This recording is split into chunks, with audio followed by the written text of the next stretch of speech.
Hello y'all, welcome back to today's video.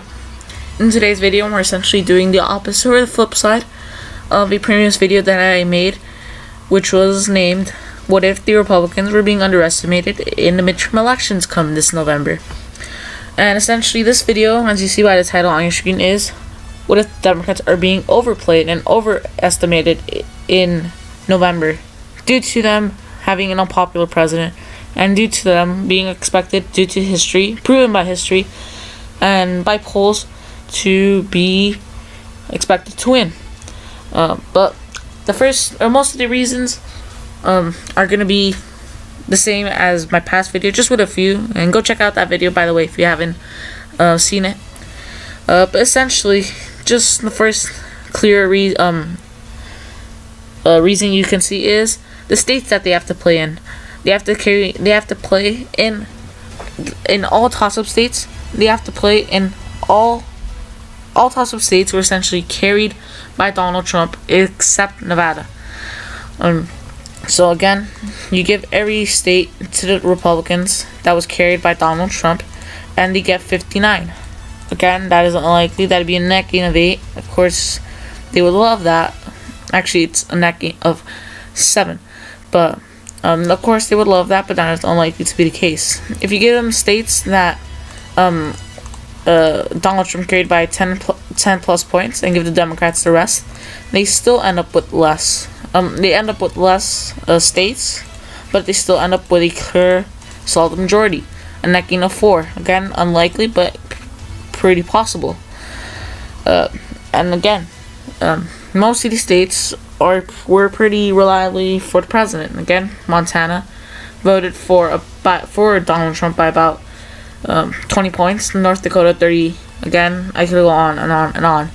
So again, by the Senate, you can clearly tell a disadvantage in this scenario to the Democrats. In the House of Representatives, a huge disadvantage. And again, going district by district, it would be very tough. Now going on with the governor's races, just switching this pretty quickly, you still as well see more states that were pretty close and that were carried by Hillary Clinton, but still you have popular or unpopular governors in those states. For example, just say every state that Hillary Clinton won, give it to the Democrats, which again is unlikely due to some popular well, that is a toss-up currently, but this is of course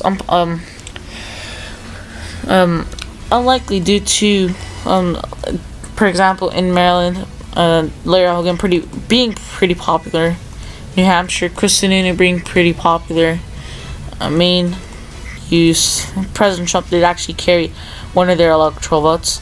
Maine, I do expect this actually to go blue. Illinois, this is a somewhat difficult one. New Mexico, pretty easy. Colorado, expect to go to them. But with that, you still are only at 21, with Republicans at 22. And you still have to carry Florida. You still have to carry in the Rust Belt and find somewhere else. So clearly, on the governor's races, you have a disadvantage for the Democrats. And if you just take a look, realistically, what states are expected to go to Republicans? Maryland is expected to go to the Republicans. New Hampshire is expected to go to the Republicans. Ohio is expected. Iowa, Alaska, Independent or Republican. Nevada, Wisconsin. Again, I could go on and on. And by that already gives them 28. So clearly a disadvantage for the Democrats. Now going back to the Senate, if you play out scenarios that are expected to happen, just being hypothetically nice to the Democrats, you give them Montana, you give them Wisconsin, states that are expected to go to the Democrats. In Indiana, we already have our 2 nominees, as well as in Ohio. Just give those to the Democrats. West Virginia, you have Joe Manchin, who's a pretty popular Democrat. Nevada is expected to flip. And so you have this. You have 5 toss-up states, 47 and 48 for the Republicans. In Florida, you have Bill Nelson, who's the current incumbent of the senator of Florida, facing off against the governor of Florida, Rick Scott. Again, you see his state right here in the governor's map. Some people expect that state to hold for Bill Nelson, although it'll be a big state with lots of money spent. Hypothetically, we'll give it to Bill Nelson. Even there, they're barely tied. They would have to find somewhere else. Let's say they can go to Arizona. They could carry that. They'd still be up 49. Arizona is actually Missouri as of now. Polls show they are expected to flip. Tennessee, let's just say it holds its Republican roots, and boom, they're at 50. Let's assume that they can hold all the states that they currently hold, and Nevada and Arizona. They get to 51 barely, but that's a big of a stretch, honestly, because again, they only have, the Republicans would only carry one seat out of the toss-up seats. So clearly, again, another disadvantage. Going back to the Republicans, to the governor's races, if you take a look at Nevada, you have Brian Sandoval, who's a pretty popular governor, somewhat popular. New Mexico, you have an unpopular Republican governor. In Colorado, you have a popular Democratic governor. Same thing in Minnesota and Pennsylvania, which I actually expect to likely go to the Democrats. In Ohio, you have a Republican that's pretty popular. Wisconsin, Scott Walker's probably not going to lose. Florida, same thing. You have a popular governor that's probably going to go red, as well as in Maryland. Connecticut, you have an unpopular governor, but in my opinion, I think that goes blue due to Connecticut and its roots. Again, same thing in most of these states. Just handing them out somewhat. Still, you see that the Democrats don't get a majority. They're actually at 29. This was, I believe, actually my prediction. Go check that out also. They're at 20 to the Republicans, 29 to the one independent. Sorry, to the one independent.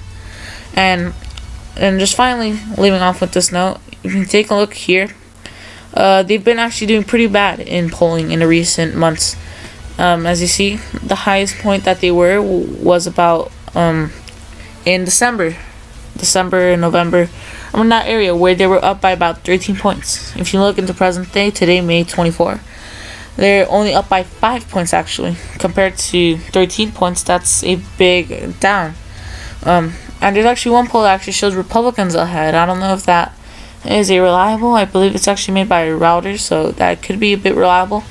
So that's a big jump scare for the Democrats. So clearly, Democrats don't have any advantages on the playing field that they have.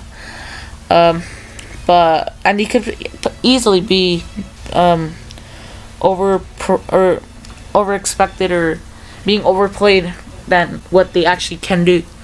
So yeah. Again, Democrats clearly not with the advantage. History does show them actually having that advantage, but that's a different story.